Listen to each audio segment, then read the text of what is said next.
Oh, fuck. All right.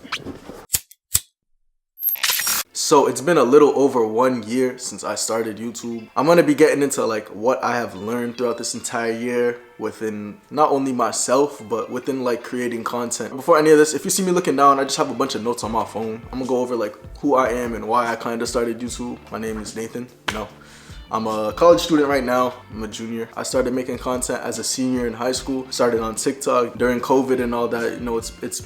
It kind of just happened naturally. I wouldn't say content creation was something that I wanted to do at the start. I just kind of did it for fun, and it kind of just brought me into this whole new realm that I'm in right now, and I really enjoy it. I make a lot of videos that are about like hair care or like barbering, because those are like the two things I'm really most talented at, and I just kind of pushed that onto TikTok first. I'm making the transition from TikTok onto YouTube because I like this longer form content more. The reason why I started YouTube, I wanted to be able to monetize my content from TikTok, because TikTok, like Creator Fund, does not pay well at all. I wanted to be able to also quit my job because I was tired of working that 9 to 5 at Target, and I really wanted to just go all in on this. Like I said earlier, I do like longer form content more, whether it's like videos, podcasts. I just like sitting and listening. It's always been like a childhood dream of mine to just create content. I remember when I was like 14, 15, playing NBA 2K 15, 16 and all that, streaming those and trying to make videos off of that. And I don't know, it's always been something I wanted to do, but I never really understood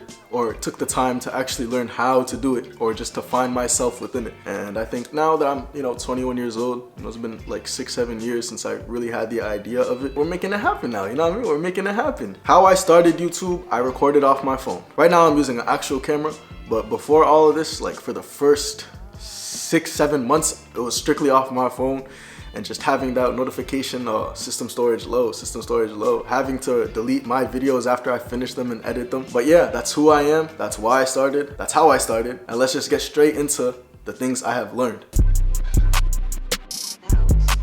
Everyone says it because it's true. Consistency is key. You can't just post sporadically and expect results to happen immediately. The more you're posting, the more you're feeding the algorithm, the more likely it is that YouTube's going to push something out. You know what I mean? They're not going to push everything out, but one thing is going to hit eventually. And when you have that one thing that hits, you just roll with it. You milk it out. You continue on with it. YouTube doesn't reward sporadic posts. Unless like you're obviously up there.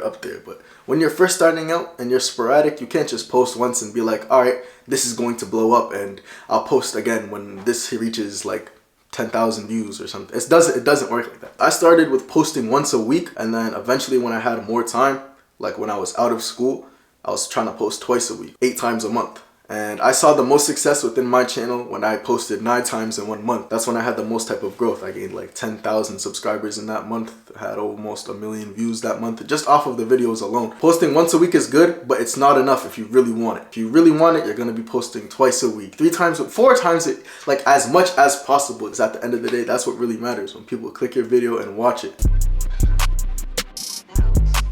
A niche is like a set topic or a group of things that you're mainly going to be speaking upon or like creating content about. For example, my niche is hair care, barbering. I feel like that has set me at an advantage, especially because there's not really much representation of like mixed men in hair care. What a niche will do is also, it'll help you like retain a group of people. So like most of the people that watch me want to know more about like hair care or how to take care of their hair, or just genuinely interested on what I'm doing with my hair. So it's bringing in a group of people and you're retaining a group of people, compared to if I were to just do like a hair video one day and then a public interview video the next day. It's just like, it's 2 different audiences. Who are you really retaining? I mean, you're bringing in new people obviously, but it's more about how many people can you retain. And within your niche, you also want to provide value. I think the value that I provide with my content is just the overall help and the teaching ability that I have. That's how you really build that connection with your audience. They keep coming back for you for a specific thing. They come back to me for the hair care. They want to see the authentic you within what you are providing value with. You can always change your niche. You don't have to specifically stay with one thing forever. If something's not working,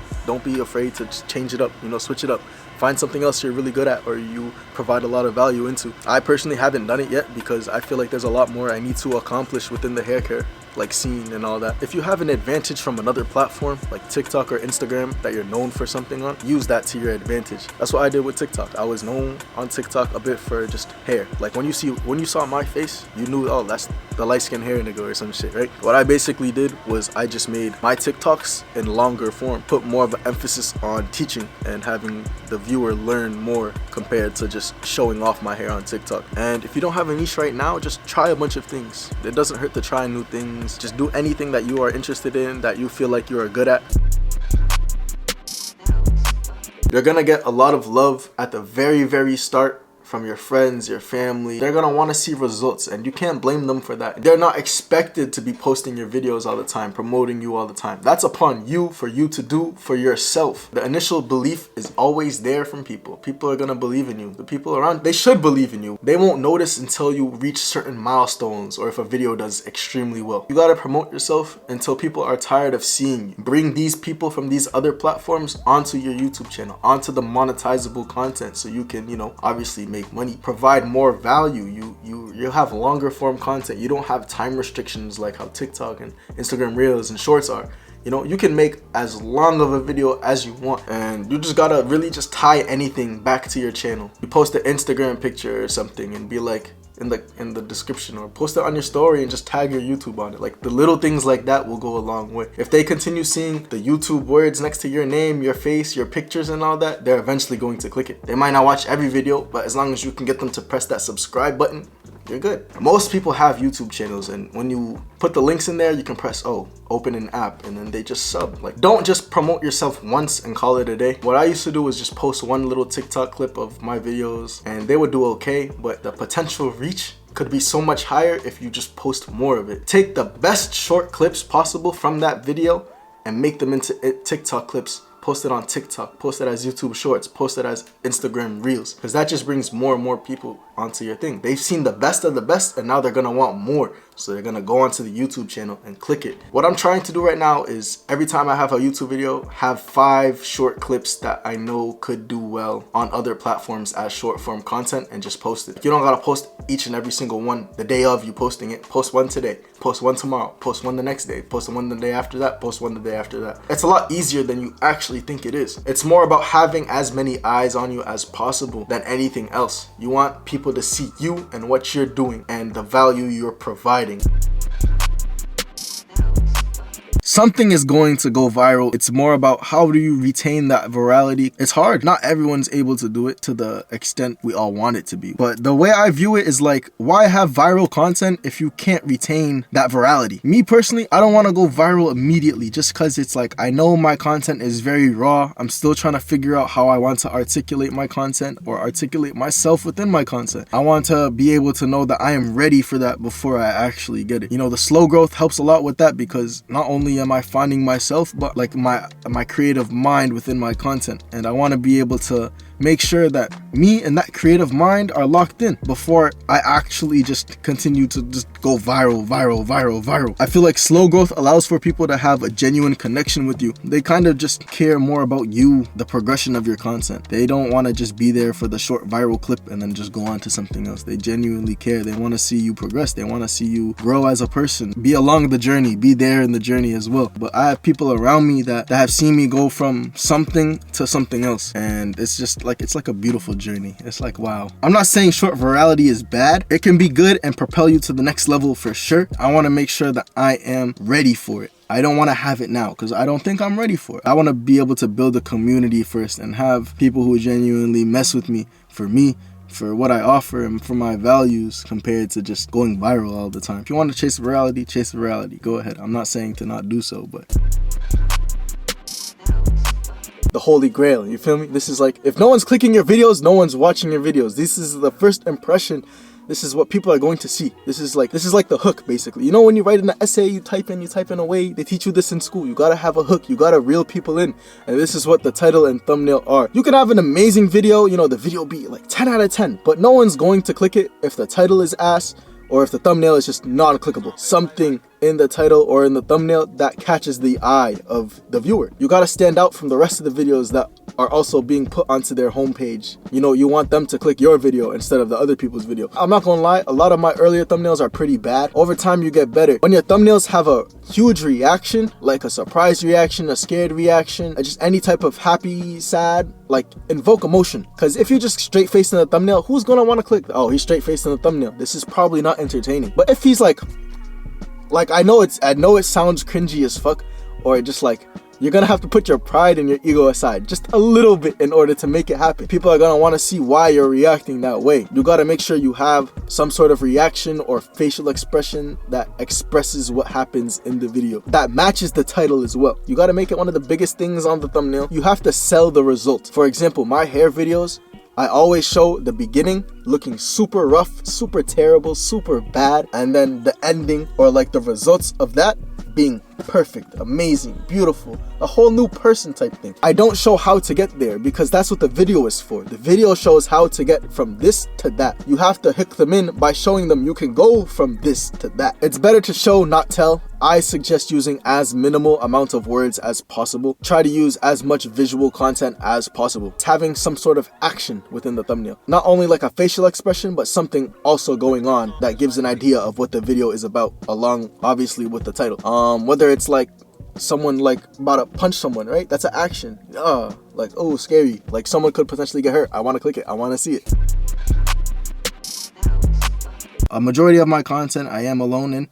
You know, the only time I really do have people around me or like different characters, personalities around me is when I'm at school, when I'm making the vlogs and all that. The main content that I have, the niche specific content that I have, it's alone. Like, it's just me doing my hair or, you know, just teaching y'all how to do it. And it's so much harder, especially because I'm the one editing my stuff. I'm the one thinking of the ideas. I'm the one scripting all of this out. I'm doing everything myself. Well, not everything myself, but before I was doing everything myself. Now I have a few people that help me out with certain things. You're gonna have to thug it out alone. You're gonna have to teach yourself the basics of editing, the basics of creating your thumbnails and titles and idea creation. And it's gonna be very lonely when you start off, unless you and like someone around you have the same idea, same plan, same vision for this stuff. By all means, go ahead and work together, because working together is gonna propel y'all to a much higher level, I feel like, in such a quicker manner. It's a lot easier when you're more collaborative on this content creation stuff. They want to see more than just yourself. They want to see different characters. They want to kind of get a little bit more insight of like your life and how you live. It's just a lot of more everything when you have someone or a group of people that are on the same type of timing as you with this content creation stuff. There's more content, there's more ideas. When you're with someone who does create content as well as you,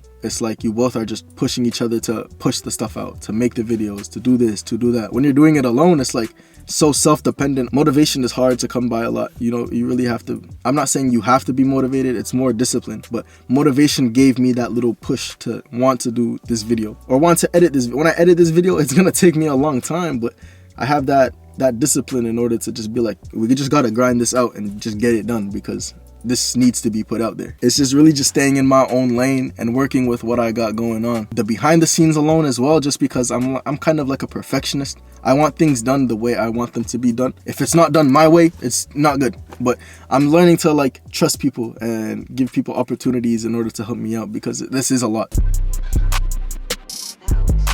What has helped with me when I was in a drought? The best way to keep your channel afloat or even just blow it up. I had a great August, I had a great September with my videos, but once October hit and school was getting really hard, I was struggling to, you know, provide content and just keeping my name and my face out there on the YouTube scene. Posting my old TikToks without the watermark onto YouTube Shorts, exponential growth. I went from, I think I had like a 500,000 view month to like a 1-point-something million view month immediately, just from YouTube Shorts. The algorithm for Shorts is damn near identical to TikTok. The views just rack in. They rack in a lot more than the actual videos. I didn't think that there would be that many people watching Shorts. I'm not gonna lie. I'm not gonna lie, but I tried it. You know, my friend Pierre, he helped me a lot with this. He encouraged me to do it, and I did it, and it paid off so much. I think this is definitely the best method in gaining views and just gaining more eyes on you. People subscribe a lot from YouTube Shorts. They'll go from your YouTube Shorts to your longer form content, and they don't even have to leave the app. That's the best part about it. They don't have to leave the app at all, compared to like TikTok or Instagram Reels, where they watch the short form content and then they have to decide if they want to go onto YouTube and watch it, or they stay on Instagram. I think the main thing with YouTube is you want to keep as many people as possible on the YouTube app. So posting the shorts, going from the shorts onto your actual videos is just the easiest way possible. Your account is already there. They click your name, they brought to your entire account. They see the rest of your videos, they see all this other stuff. Getting a cut just to cover it, that's the YouTube short version. And then the TikTok version, it has less views, but the YouTube short version did perform a little better. But it just goes to show you that's 583,000 people saw the YouTube short version and 335,000 people saw the TikTok. 900,000 views just off of the same video instead of a potential 500,000 or just a potential 300,000. You want people to see you so much to a point that they recognize you and they will solely just click your video just because it's you. That's the point that I want to get to, at least. I want people to just click my video just because they know it's Nathan. Instead of like, oh, a tutorial, I'm gonna watch it. Like, no, it's a Nathan video. I'm going to click it because it's Nathan. Any of these social media apps, you can check your analytics. You can see the gender of your viewers, the age of your viewers, like the watch time, click-through rate. You can check all of that stuff, and you can check when your audience is most active. That, I think, is the main thing, because there's a lot of videos out there that's like, oh, if you post at 3 a.m. on a Wednesday, your video is going to touch. Like, come on, come on. They give you this little chart that shows you how many of your subscribers or people who view your videos are active at what specific times. You want to post on the times where it's the highest or it has the most margin that is the highest. So that's why I really post around like 1 p.m., 3 p.m. and usually just I post on any day. Most of my viewers are kids around my age or even younger, so they're in school by 1 p.m. Some of them might be out, but most of them are in school. So when I post at 3 p.m., those videos tend to do a little better on the weekdays compared to the weekend. The weekend, people aren't really doing much, so it gives you that, for me at least, it gives me that leeway to post a little earlier to get more of that good, like, first day views and all that. I stopped listening to people when they told me post at these specific times. Once I started just reading my own analytics and trying to understand what I can improve on based off of my own analytics. You don't gotta be reading, or you don't gotta be watching what everyone else is doing. You gotta do what's best for you, and you gotta learn what's best for you. And analytics have been, you know, the most important aspect of it. You know, someone who studies stats at school, this is like my forte. This is what I love. I love looking at, like, looking at the data and just analyzing the data, and then just trying to use that data that I understand to improve my content or to improve my potential reach of my content. You have to be patient with yourself when creating content. You have to be patient with your ideas. You have to be patient just with the algorithm doing its thing and pushing your videos out. You have to be patient with the results. I feel like when I started expecting more and more and more, the less and less I got. But when I just posted and was like, all right, this is just a good video, it's going to reach someone, it's going to help someone, I'm not gonna focus on the results came. Compared to like TikTok is an app where your videos are gonna hit really quick and then like kind of dry out. YouTube is complete opposite. Your videos are gonna start a little dry and then it has the potential to hit at any time. I've had videos hit after 3-4 months of them being uploaded. I had videos hit after a month. I've had videos hit after a week. Over time, they can still eventually do better than when it was first originally posted. Don't delete them because they didn't do well in the first month. Don't delete them because they didn't do well in the first year. There's always a chance that your videos will eventually like blow up. And over time, like those videos, if they stay on your channel and the more and more people come in, they're gonna start binge watching your stuff and they're gonna eventually see those videos. So those old videos, they could be getting a lot more views as you continue to grow. Even though I am talking a lot about numbers, don't focus on solely just the numbers. Focus on the quality of the content and how well this content is being made out to be. Focus on who are you helping, whose lives are you impacting, what value are you bringing to YouTube, to the channel, to the people who are watching you. Focus more on that than the numbers. The numbers are gonna come eventually. Be patient, be patient, be patient. Just be patient, bro. Just be patient. Just be patient. It's all going to pan out. You're doing good. You're doing well. Before I end this off, I do want to say that failing is the only way you learn. And you can't just expect everything to be perfect from the start. You know what I mean? You can't expect to have 1 million views immediately. You can't expect that every video is going to do well because you're not, but it's really hard to have everything do well and do it well consistently over a long period of time. Like, you're gonna have to start from the ground up. We all start from the ground up. No one's gonna start immediately at the top. Don't give up. I know there's gonna be times where it's like you might do well and then it kind of comes down. I'm a firm believer if you really wanted it, you'd go get it. People tend to give up right before something hits or like something huge happens for you, and you know that's scary. Like Like, I wouldn't want that to happen to me. So I'm gonna continue on going more and more and more, putting in extra hours, extra work, just trying to make what I want to work. And you have to have that type of determination and discipline within yourself. Like I said earlier, you can't always rely on motivation, because motivation can only get you a bit far.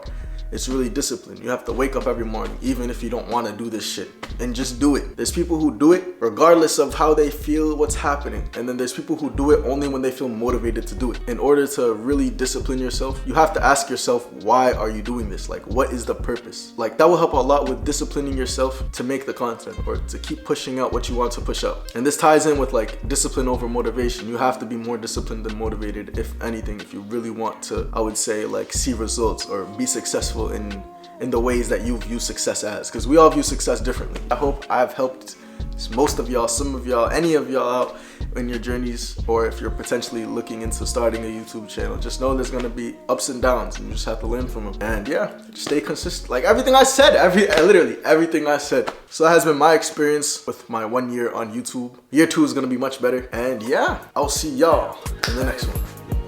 Hey, dealing with niggas like Bad Jazz, she sitting snack, can't snap back. Running to feel like a halfback, reaching my backpack, we push his cat back down. There's that dude sitting in his car, and he's like right in front of me, and he's just staring at me making this video, bro. I have to make a video in my car eventually too, but like, why can't he just go inside? This is awkward as shit. This is awkward as shit, bro.